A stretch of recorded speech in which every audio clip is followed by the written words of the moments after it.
What's going on, everybody? Hey, what's up? It's your boy Tvshka. It's Josh. And this is Bracket Bitches, man. Welcome. Shut up. Stop music. Stop it. Stop playing. God, every time it's on auto loop. I hate that. StreamYards, get that shit fixed, please. No, man. Welcome, everybody, to another week of incredible basketball games as far as the NCAA tournament, both men's and women's.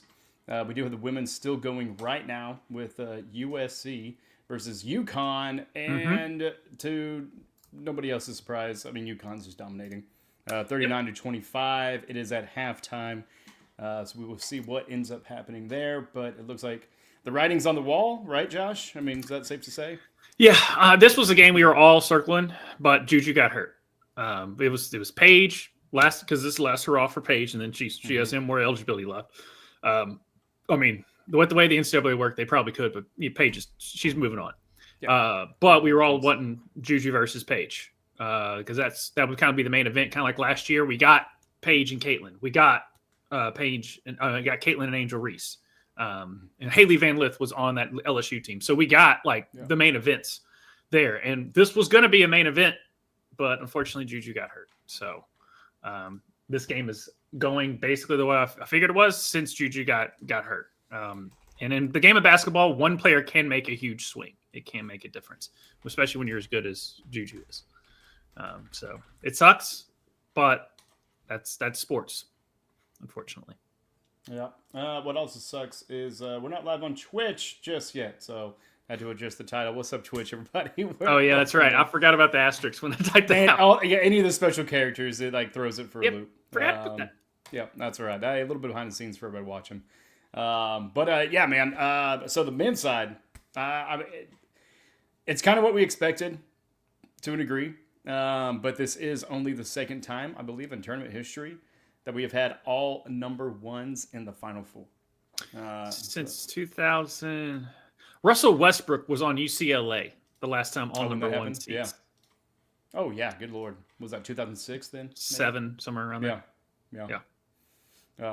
So, I mean, pretty wild. I mean, if it's your first time ever filling out a bracket, you might be pretty happy because you didn't know that wasn't a thing. You look at number one, you think that they're the best team and they should be in. With this one, it is. St. John's got knocked out early, so some of the number twos and some of the other darlings that we thought were going to make it ended up not. And it's just kind of a little bit of the pedigrees, but like kind of a new pedigree because none of these coaches have a championship. I was about to say championship ring, but none of them have hoisted up the championship. So no matter what, we are guaranteeing, new coach and new team to reign supreme, and that's pretty exciting. I kind of like that. But what are your takeaways from this last weekend of the matches? There really wasn't a whole lot of madness. Thank goodness for Texas Tech, giving us great games after great games. I mean, coming back against Arkansas, then pushing Florida to the limit, having them have that crazy comeback. And then Purdue, Houston, having that crazy out-of-bounds play with 2 seconds left that Kelvin Sampson drew up to get them there. Tennessee getting over, finally beating Kentucky. And they just dog-walked them the whole game on that. And Kentucky beat them 2 times this year already. So like we said, it's tough to beat a team 3 times in a row. But Duke is a cut above. Yep. I didn't have Duke winning it, not just because I thought Florida was on a roll, but I don't have the heart in me to put Duke as my national champion. I just don't. I don't do it. I thought Michigan State would beat Auburn, but Auburn is just too much for them. So this is kind of how it's chalky, but it's these Final Four should be amazing games. You should. Yeah. Should, because Duke is the number one offense and Houston is the number one defense.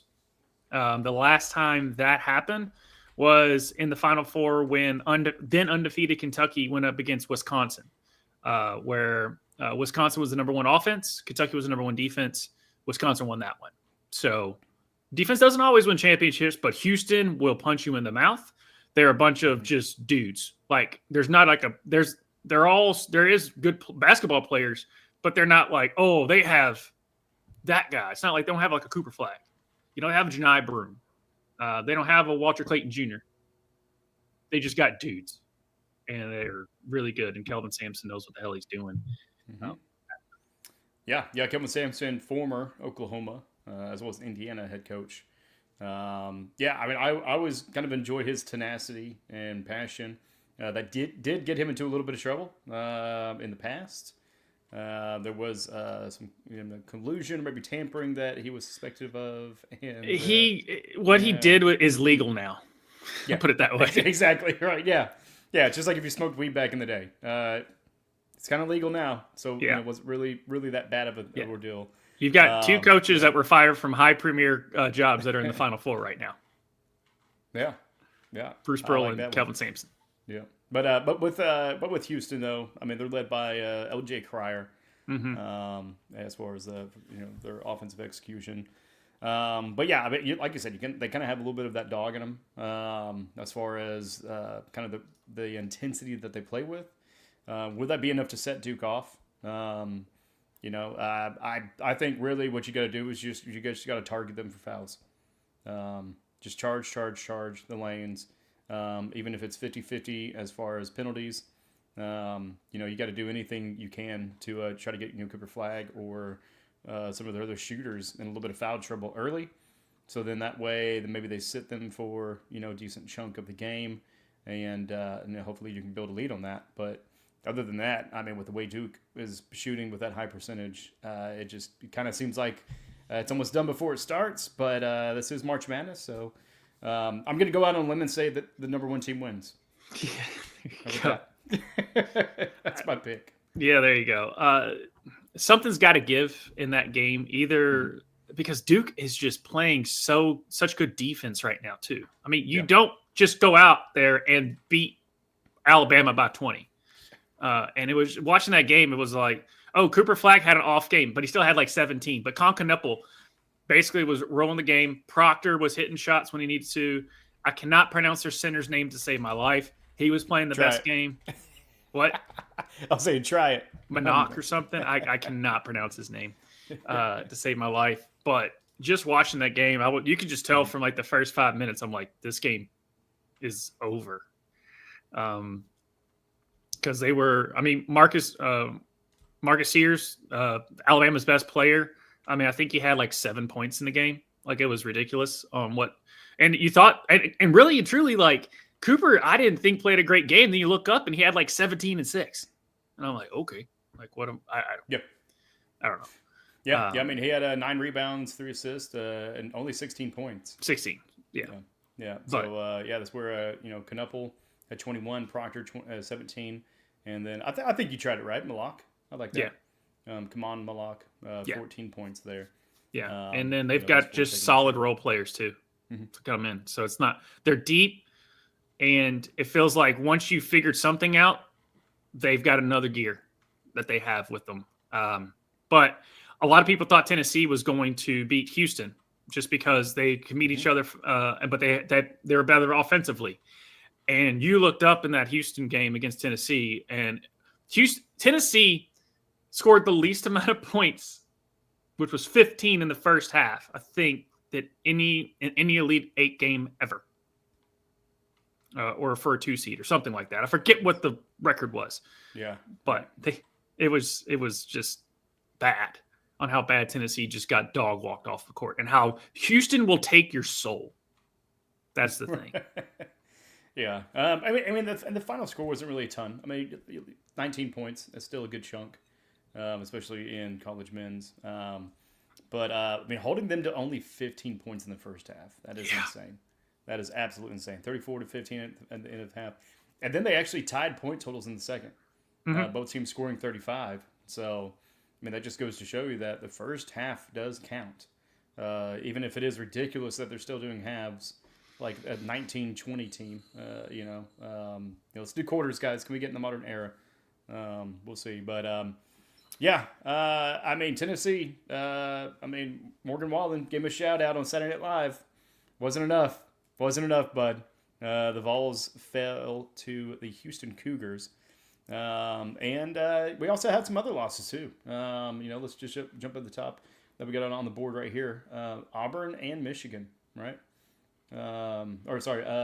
Yeah, Michigan State. There we go. They beat both. They beat both Michigan. They beat the whole state. Yeah, beat the whole state of Michigan. Just mollywopped him, man.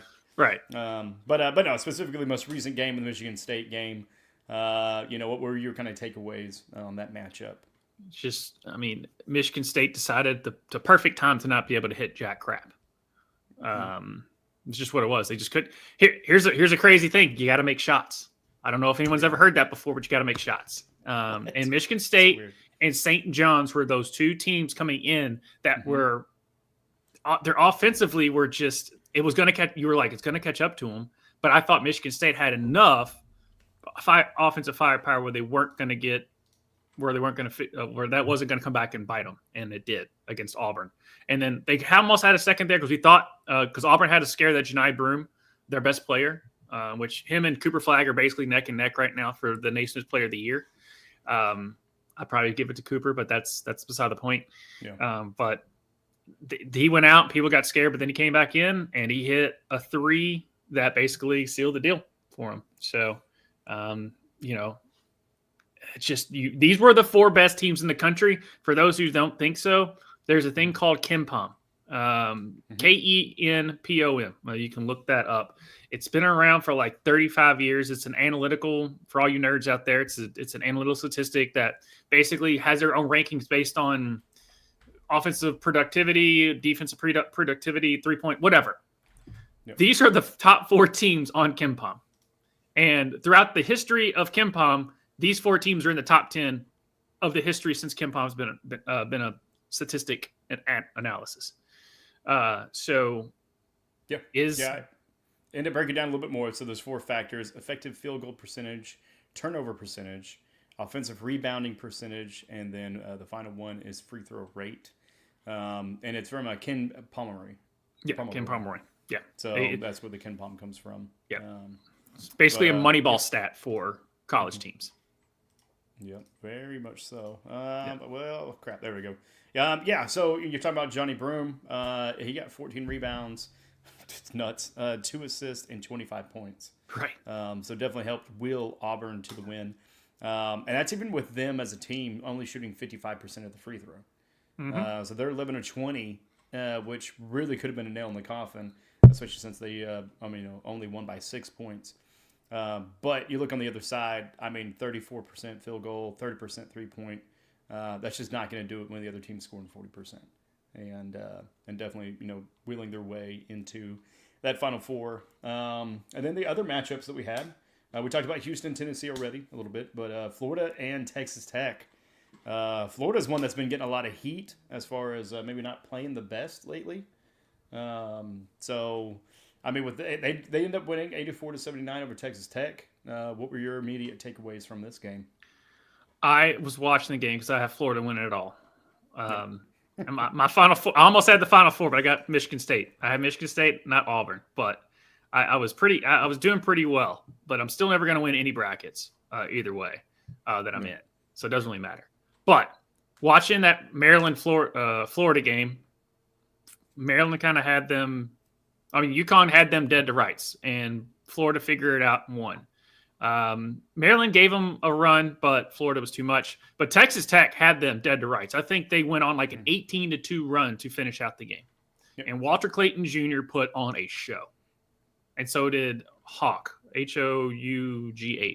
I think it's Connor Hawk. I believe that's how it says Huff, Florida? but Hoke or Hawk is how they pronounce it. So in Florida or for the Raiders? Florida. Florida? Hough? Yeah. It's like Hogue, but yeah, Hog. Yeah, Hogue, Hawk, whatever. My apologies, man. All I know is you were awesome in the game. And that's the kind of other thing within shout out. You've got two different coaches. A couple of them, I think Kelvin Sampson's in his 70s, Bruce Pearl's in his 60s, and you got two guys under 40. Yep. With Todd and John Shire. Now, some people are starting to crown John Shire because it's like, oh my God, it's the second coming Coach K and stuff. Maybe. Yeah, we'll see. But this was his team. It helps to have the best players. but ask John Calipari, ask Kentucky fans. For years, he had the best players, only had one title. It's tough to do this. Mm-hmm. Now, granted, UConn did it back to back. It's tough to do to win 6 games in a row. But so far, defensively is what's really surprising me on how good Duke is defensively. Because they typically have been soft for how good of athletes they have. But they've just been very soft defensively. They have been locked down for the past 2 months as far as their defense is concerned. So these are the best 4 teams. Texas Tech, like I said, I mean, just clap. I mean, hand clap to Big 12, baby. Let's go Big 12. But Texas Tech, they had them dead to rights. I couldn't believe it. But, and that's even coming off of a very emotional game where it went to overtime with Arkansas. Yeah, and Calipari went another blunder UK fans are like, that's why we got rid of them. Yeah. But no, I mean, for Texas Tech, I mean, their star players really, Darian Williams getting 5 rebounds, but 23 points, and then JT Toppin 11 rebounds, 20 points, 1 assist there for both of them as well. But you make Hawk or Hogue, however they pronounce it, 11 rebounds and 20 points. But the Walter Clayton Jr., man, 2 rebounds, 4 assists, and 30 points. Those two definitely taking the lion's share. What was his What was he for 3-point? For 3-point percentage, do not have that offhand. Or just what's his like? He was like 5 for something. Yeah, for some reason this was not really showing the immediate individual statistics on that. Okay, just showing the minutes, rebound, assist, and points. But for them as a team, though, 43% field goal and 37.5 3-point. So I mean, not really overwhelmingly positive. I mean, 9 for 24, but about the same as Texas Tech was. Really in all the stats except free throw percentage. Texas Tech, who was 7 for 13, was 53.8%, while phenomenal 25 for 27. Florida was 92.6%. And that makes a difference right there, especially when it comes down to the wire. And you're probably fouling people forward time, which is what definitely happens. You got to make them. You got to make those, or else you will have an embarrassing next day at middle school if you miss both your free throws in overtime. Sorry. Just So I found it here. Yeah, he was only 3 for. He was Clayton was only 3 for 8, but he was 13 for 14 from the free throw line. So. Yeah. Now, what's up, you coward? I know why he's here. I know why he's here. By the time you showed up. Yeah, I know why you're here. Yeah, but they do look focused. Yeah. Yep. But I need Duke to win, so you don't win. Exactly. Yeah. I mean, speaking about our brackets themselves, as far as within our Discord group, which reminder, links are in the chat if you want to join the Discord. We do have some news coming up at the end, so definitely stick around for that. Kind of bittersweet news, but definitely needed for everybody. But with our group, though, you got GIF in first place.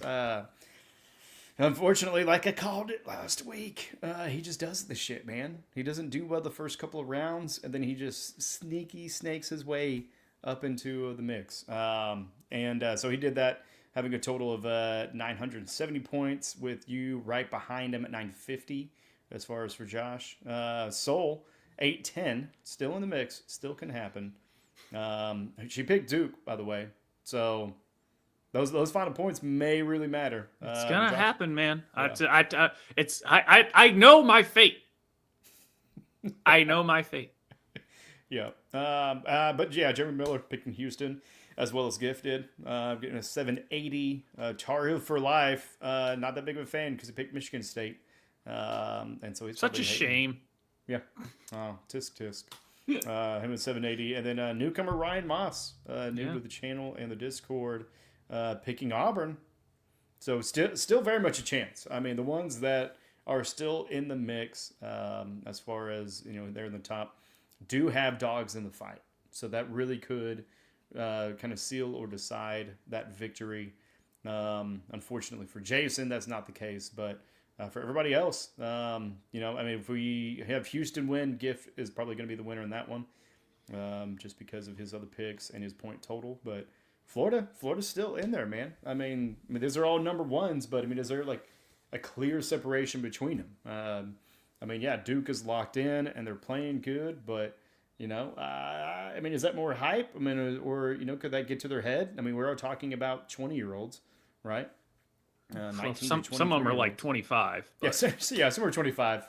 Some of them are going to be collecting Social Security by the time they get out of college. Yeah, well, look, Van Wilder probably would have played basketball this year with some of those guys. A lot of people go to college for 7 years. freshmen. Yeah, they're called Dodgers. they're called Naismith Players of the Year. But anyway, yeah. I mean, do you see like a clear separation between either of these four teams, being Florida, Houston, and then jump it back, you know, Auburn or Duke? there's not a clear separation, but to me there is a separation. Yeah. I would say Duke would be number one right now. Then I would probably go with Houston, then Auburn, then Florida. But just how Florida has been playing right now compared to the other three, I know they've been living like they've had to escape some stuff, and that happens most of the time for the best teams. That happens. I mean, UConn for the two back-to-back runs, they beat that each team by combined by like 21 point differential. It was ridiculous. That typically does not happen. You have scares in this tournament, and Florida's had a bunch. Auburn's had a couple where they had to pull it off. Houston, I can't remember off the top of my head, but they would get in some dogfights. But I just feel like Duke's just a little bit above everyone else because they're playing excellent defense on top of being the best offensive team. Houston is the best defensive team, but this is the best offensive shooting team that Kelvin Sampson's ever had. So I would put them at 2. And then Auburn's got, when they're on, it's tough to beat. And I just don't think Florida beat Auburn at Auburn. Mm-hmm. But on paper, Auburn still should beat Florida. So that's how I have them in my head at this point. Now, is this the third time that these teams have met up? Right, no, Auburn and Florida I think only played once this year. And Florida beat them at Auburn. Once, okay. Yeah. It's definitely going to be an exciting one. I will certainly be watching. That'll be Saturday. Both games are on CBS or Paramount Plus if you got that. Whatever streaming app you're using. I know I'll be using YouTube Plus that day. Having to work a little bit, but yeah. I mean, let's go ahead and move on to some of the women's, right? Mm-hmm. Because there is definitely that's still the same. It's a 14-point margin. UConn is up 44-30 on USC, but we also had some finals that happened today as far as scoring. Villanova fell to Belmont, 57-66. Or no, sorry, that's the NIA. I hate how they label these. Yeah, sorry about that. TCU fell to Texas just a little bit ago, 47-58. You also had LSU falling to UCLA, 65-72 bout there, and then kind of a nail biter. I mean, we could have saw some more Duke, at least on the women's side, but Duke falls to South Carolina, 50-54. Which of these games really kind of stood out to you, and what are maybe some of the biggest differences in them? I mean, UCLA, congratulations. The first time they've gotten to the Final Four as far as UCLA women's. UCLA men, they've been there a couple of times. They have 10 championships. Yeah. So take that as you will. But they beat LSU, man. And Kim Mulkey, despite what people think of her, she wins. She's a good coach. Girls want to play for her. So despite what people sit there and say that, she's the most look at me coach and all that stuff. And Stephen A. Smith was calling her a bad person and rude and all that stuff today. I don't care. Yeah. She's not doing anything illegal that we know of. She hadn't done anything bad off the court. So, oh darn, she's mean to people. She wins. There's people that are. I feel like Stephen A. Smith doesn't have much room to talk there, as far as being mean and rude. Yeah. So I mean, LeBron might have something to say about that. Yeah. I mean, there's coaches out there that have done a lot worse than just being mean to people that still have coaching jobs. Mm-hmm. So, on that. So yeah, shout out to UCLA, South Carolina. I mean, Maryland gave them a run. I was watching that game. Maryland gave them a run, but too much there, and it's Don Staley. So, and Duke gave them all they could. Game. Yeah. It was a 4-point game, but that came out there, and it looks like we are going to have all 3 number 1s and a 2, the way it's shaping up to be. Mm-hmm. So, but Haley Van Lith, college career has finally come to an end. She's the only team to go to 3. She's the only player, I think, to lead 3 different teams to the Elite 8, which is Louisville, LSU. Well, not technically. Angel Reese was the big dog on campus last year, right? But it'd be a big part of a team, though. But a big part of a team. She was basically been on 3 different teams that's gone to Elite 8: Louisville, LSU, and TCU. So, nothing to hang your head about. She's been amazing since. I mean, obviously she went to Louisville, so I watched her for her whole career, and she's good. No fans or buts. I'm guessing this means that GIF watches her Instagram, I guess, as well. I don't know what that means there, bud. No, he put that up there when I said, I know why you're here. I was giving him crap. But I know, because he also referenced our quote with Tommy Boy. Haley getting 8 rebounds and 17 points, leading her team there in her final outing in the college ball. Be excited to see where she lands NBA, or as far as WNBA. I mean, that's going to be an exciting time. Will she reunite with some of her former players? We'll see. Well, she's played for a bunch of teams, so maybe. Well, the way the transfer portal is, I think everyone plays for everybody. Yeah, high probability for sure. But then, I mean, UConn right now, still in top, 49-35. We got 4 minutes and 49 seconds left in the third quarter, so we will not be seeing the end of this match while we are live. But, I mean, they can still do it. I mean, it looked like that second quarter was just the absolute worst for USC. First quarter, it was 14-11 in favor of UConn. But then in the second quarter, the Huskies scored 25 points, where the Trojans only scored 14. But so far this quarter, they've been staying, toe-to-toe with each other, 10 each. So we shall see. I'm not seeing anything as far as like foul trouble. Sorry, I'm just a gamesmanship in that way. I'm like, just foul. Just target their best player, foul them, get them on the bench. Because if you can't beat them on the court, then get them off the court. Speaking about that, I'm glad you brought that up. I forgot to bring it up. That's what also did in Texas Tech. They missed 2 back-to-back front ends of 1-on-1s. Let Florida get back into it. So, got to make your free throws, kids. Yep. Got to make your free throws. Yeah, no, it definitely was the significant difference there. But the difference in our brackets, as far as for those that join the women's bracket there. Josh, you are in the lead on this one, bud. Well, yeah.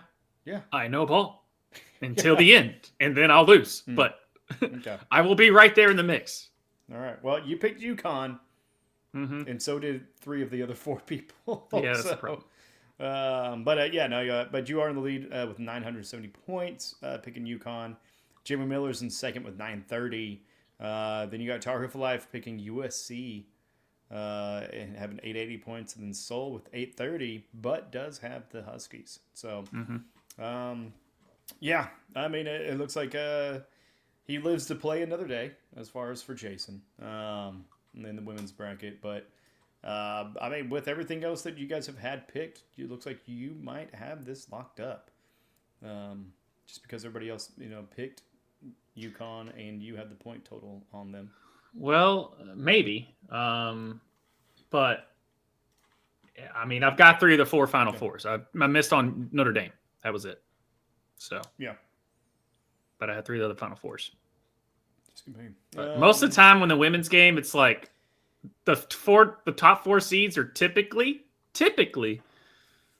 there's a lot of number ones versus number ones in the Final Four, more than there is on the men's side. So just the you talk about like especially with the NIL transfer portal, it's just the level of play in the men is much more even compared to the athletes and the skill level of the women's. There's just a big gap in between those. Now you still have some runs. Don't get me wrong. I mean, you have some like 3 or 4 seed or whatever, but typically, if you're a top seed, you're going to the Final Four. Yeah. Typically, you might have a 2 seed sneak in there every once in a while, but typically your 1 seed does it.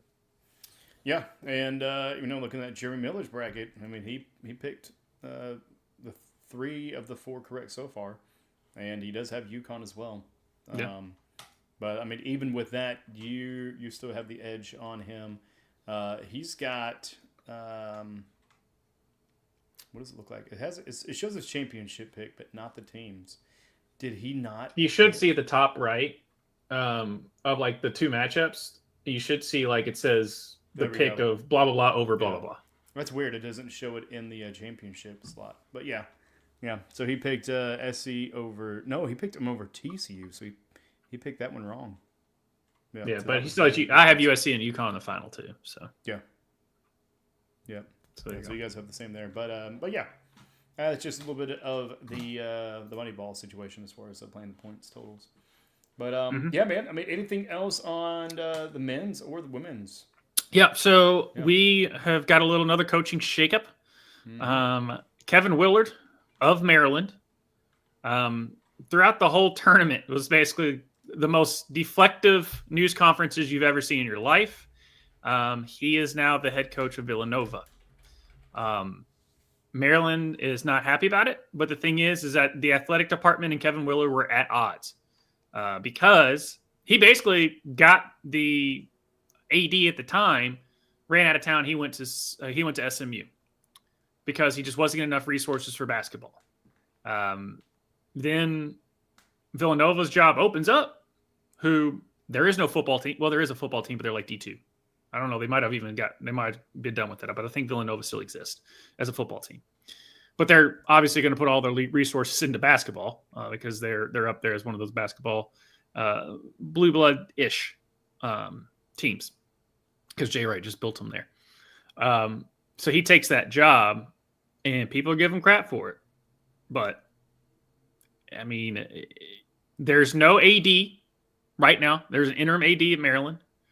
And they have said that he's mad because they're focusing more on football than basketball. So I understand that as a coach. If no one understands this, if you have history books, there's a coach named Adolph Rupp. There's a coach named Bear Bryant. They were both at Kentucky at the same time. Adolph Rupp wins the national championship in basketball. Bear Bryant wins the national championship in football. They gave Adolph Rupp a car. They gave Bear Bryant a watch. Bear Bryant said, okay, and he left. He goes on to Alabama and becomes arguably the greatest coach of all time until Nick Saban comes along. So, this isn't the first time a coach has left because he wasn't getting enough love for his program and to be able to do what he wants to do from the athletic department. It was 60 years ago that happened or something like that. Yeah, it feels like it, but yeah, probably more like 30, but yeah. Well, yeah, 30, probably right on. No, but still, I mean, if you guys want to keep your coaches, get them fucking cars, dude.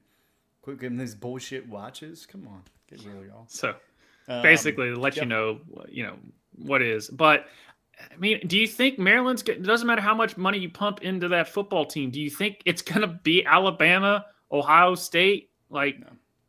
You're gonna be, and that's fine. It's fine to be mid-tier, but you're gonna have.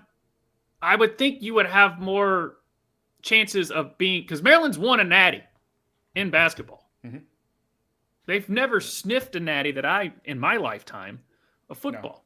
No. Yeah, I mean, and even in this new playoff system, I don't think they're even going to sniff that. Yeah. But no, I mean, you talk about coach changes. 48 schools have let go of their coaches, and only 37 have actually found replacements.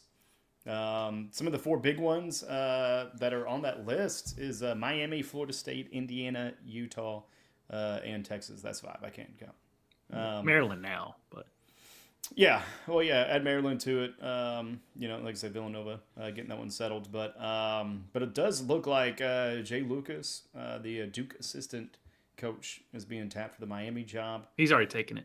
Yeah, and then Dallas Mavericks assistant Alex Jensen will become the Utah head coach. And Sacramento Kings assistant Luke Laux.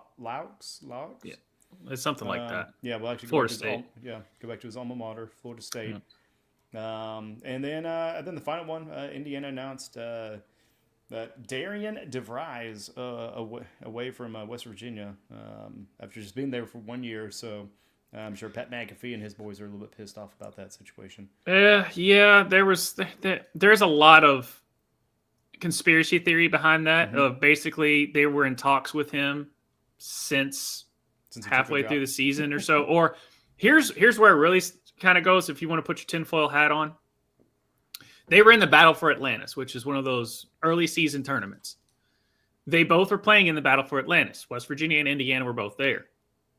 Indiana goes out, gets thumped by Louisville by almost 30. It's a great game for me. I loved every second of it. Let me know that Louisville's finally back to being competent basketball and all, and you can see where a bright future is. Got excited. West Virginia goes out, beats Arizona. No. They beat Gonzaga. So it was Louisville, and then Louisville ended up beating them. Tucker DeVries, who is Darren DeVries' son, is a stud. Louisville beats them. Then, I don't know, a couple weeks or a month later, Tucker DeVries, season-ending shoulder surgery. But not too long after, he doesn't have a sling on. And then a little bit later, Woodson for Indiana says he's going to step down at the end of the season. And this is kind of like midway, if anything, through the season. And names were thrown out left, right, and center. The tournament gets released. West Virginia didn't make it.